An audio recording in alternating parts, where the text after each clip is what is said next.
Hi friends, जय Jagannath. मुद्दीपू actually कोई सही बोलते हैं, हम दूसरे के लिए कुछ अच्छा करें तो हमारे लिए अच्छा होता है। अच्छा कर्म का फल अच्छा ही होता है, कभी बुरा ही नहीं होता है। चलो इस बात को लेकर एक नया स्टोरी सुनते हैं। एक देश में एक राजा था। राजा का सेनापति भी रहते हैं। सेनापति का एक दोस्त था, उसके पास कुछ नौकरी नहीं था। तो वो क्या करेगा, बोला कि चलो जब मेरा दोस्त ही सेनापति है तो उससे कुछ नौकरी के लिए बात किया जाए। तो उसने बात किया नौकरी के लिए, लेकिन खासतर बात यह था कि वो लड़की था। वो सेनापति का जो दोस्त था ना, वो लड़की था। तो दोस्त उसका सेनापति ने पूछा, तेरा पास स्किल क्या है, तू कौन सा काम कर सकता है जो कि मैं तेरे लिए काम ढूंढूंगा, तू क्या काम कर सकता है। उसने बोला, मैं ऐसा कुछ परमानेंटली कुछ काम नहीं सीखा हूं, लेकिन मैं सब कुछ कर सकता हूं। मैं काम को मैनेज कर सकता हूं, मेरे को काम से कोई हटा नहीं सकता। तो सेनापति ने बोला, चलो ठीक है, एक बार मैं राजा से एक बार डिस्कशन करके मैं बोलता हूँ। तो जब वो राजा के पास डिस्कशन करने गया तो राजा को बोला कि महाराज, मेरे पास एक दोस्त है, वो लड़की है, उसके पास कुछ स्किल नहीं है, तो मैं उसको काम पे रखना चाहता हूँ। तो राजा ने बोले, कुछ स्किल नहीं है उसको मैं क्या काम पे रखूंगा, ठीक है उसको बुलाओ, मैं पूछताछ करता हूँ, अगर कुछ होगा तो रख लेंगे। उसने बुलाया, लड़की ने आया। महाराज ने पूछे कि अच्छा आप कौन सा काम कर सकते हो। वो बोला कि महाराज मैं सब काम कर सकता हूँ ना। स्किल आपका कौन सा काम में ज्यादा ट्रेंड हो गया, आप वही काम करना। मैं ऐसा कुछ नहीं है, मैं सारा काम कर सकता हूँ। मैं कोई काम को अधूरा नहीं छोड़ सकता और कोई काम को अधूरा कर भी नहीं सकता। मैं सब काम कर सकता हूँ। राजा बोले, ठीक है उसको रख लो। तो उसको महीना 2 महीना तो कुछ काम ही नहीं दिए। वो ऐसा आता है, छोटा मोटा कुछ काम करता था, चला जाता था। ऐसे ऐसे करते करते करते एक दिन राजा का याद आया, मैं पहाड़ी के ऊपर एक छोटा सा गांव था। वो गांव वालों ने मेरे से कुछ कर्जा ले रखा था, बहुत दिन हो गया पैसा नहीं दिया है। तो क्यों ना वो लड़की को वो काम सौंपा दिया जाए, जो कि वो जाएगा और उन लोगों से कुछ पैसा लेके आएगा। तो राजा ने बोले, वो लड़की को बुलाए राजा ने। तो लड़की आया, राजा ने बोले, आप जाओ, वो गांव वालों ने मेरा बहुत दिनों का मेरा पैसा नहीं दिया, कि ब्याज भी नहीं दिया, अब जाओ वहां से पैसा भी लाना और ब्याज भी लेके आना।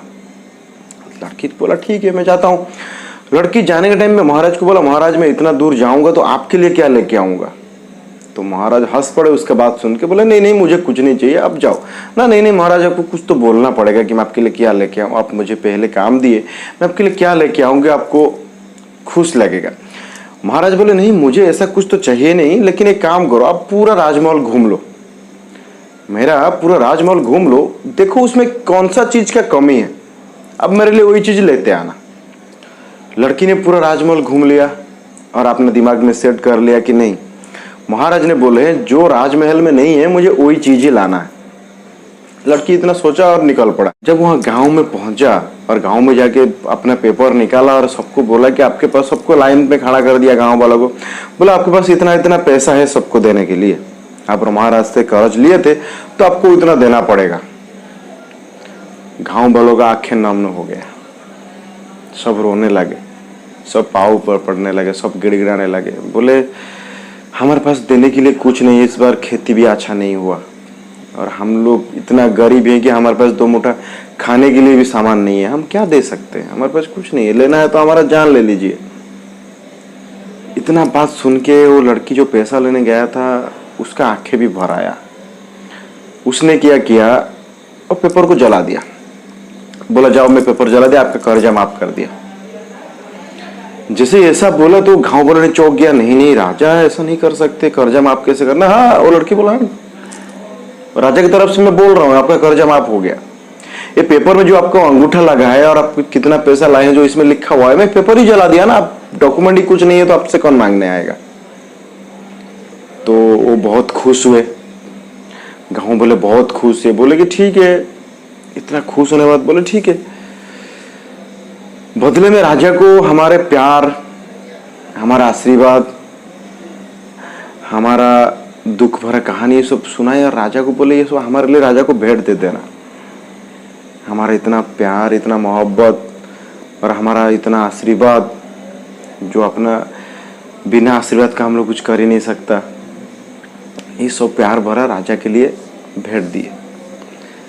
वहाँ जो लड़की गए थे पैसा लेने, वो अपना सेना लेके आ गए द्वार। आके राजा के पास पहुंचे, बोले राजा राजा जी उनके पास पैसा ही नहीं है, वो क्या देंगे, मैं कुछ नहीं लाया, ऐसे ही लौटा। महाराज गुस्सा हो गए, क्या बात कर रहा, आप कुछ नहीं लाए, ऐसे ही लौटाए, क्यों लौटाए ऐसा करके।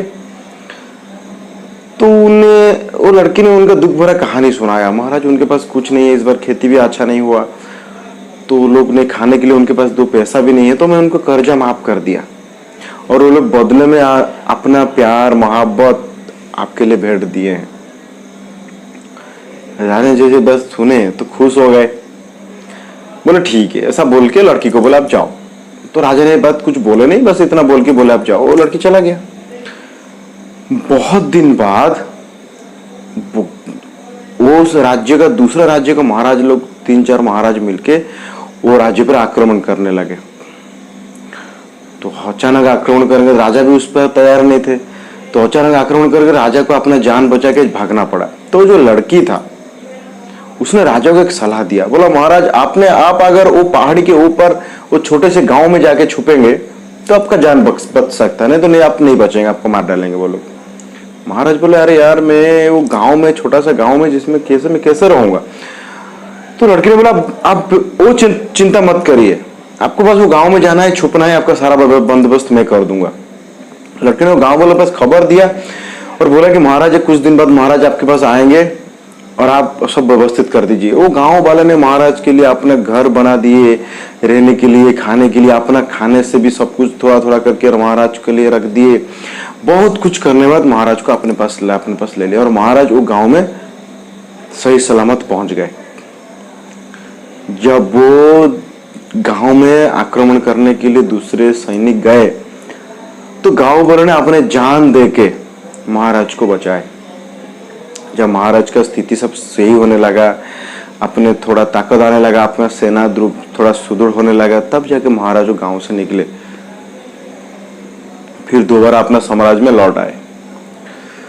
आके फिर महाराज वो गांव वालों को बुलाए, उनको बहुत शुक्रगुजार किए, उनके धन्यवाद दिए।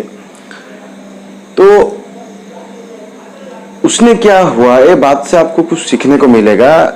मैं स्टोरी से आपको छोटा सा स्टोरी है, लेकिन आपको ये बात बोलता हूँ, गांव वालों ने चलो ऐसा क्यों किया और उनको क्यों बचाया। देखिए उसने, महाराज उनके कर्जे माफ कर दिए, इसलिए गांव वालों उनको जान बचाए। वो कुछ अच्छा कर्म किए थे तभी जाके उन्हें उनका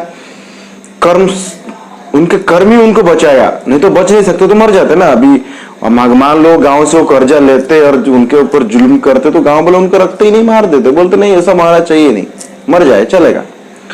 लेकिन नहीं, उनके सामने तो उनका महाराज भगवान बन गए थे ना, तो इसीलिए उसने उनके जान बचाए। देखो कर्ज लेना देना सही बात है और किसी का ज्यादा मजबूरी का भी फायदा नहीं उठाना चाहिए।